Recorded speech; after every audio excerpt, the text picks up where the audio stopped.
É assunto de vacinar também, nós sabemos que se você vacinar também, pode contagiar com o Covid. É assunto de QR Code, virou outra coisa. Mas se me chega caminho, que me prova de vacuna, que me guardo vacinar, ambos vacunas, eigenlijk, que prova é imitar QR Code. Então, se me chega, por exemplo, o restaurante que pedi meu QR Code só, me porta positivo, mas me dentro com meu QR Code. Se você compreende que me queimam.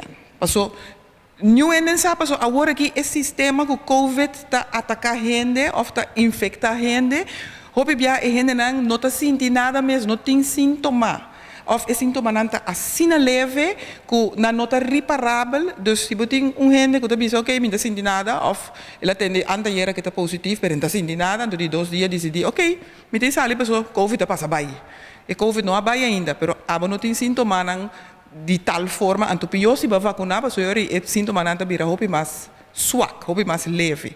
Então se você tem QR Code, então vão atender o que o QR Code para dentro ou para mirar, facilmente você vai ganhar com outra ola de contágio se a gente não atender responsável com o assunto de QR Code aqui.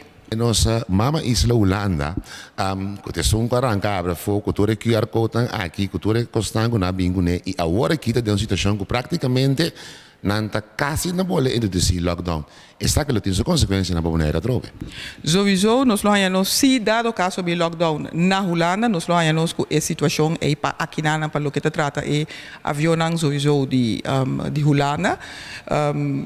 A mim querer se esse é necessário, nós não por beat around the bush, mas nós sabemos, lo tinco vai meio com a situação aí para sobre Holanda abate alarma acaba consideravelmente duro para sobre com a Holanda de último 3 semanas aqui, então que o laço se mais meio que passa aqui na contágio na caso na subir drasticamente e aí na tanta sina laga minha medem e pain bancaba com hasta hospital nang a começa a sentir a pressão de a quantidade de casos nang que está subindo na Holanda. Me nota que essa é uma situação desejável que nós que para boneiro, mas sempre turlo que nós hasi para a regra nang para a minha gente nang bini boneiro, 30 boneiro, me que sempre nós me se ter conta com nós próprio gente nang e a capacidade de nós próprio hospital para atender nós mesmo gente nang dado caso que nós tem outbreak na boneiro também.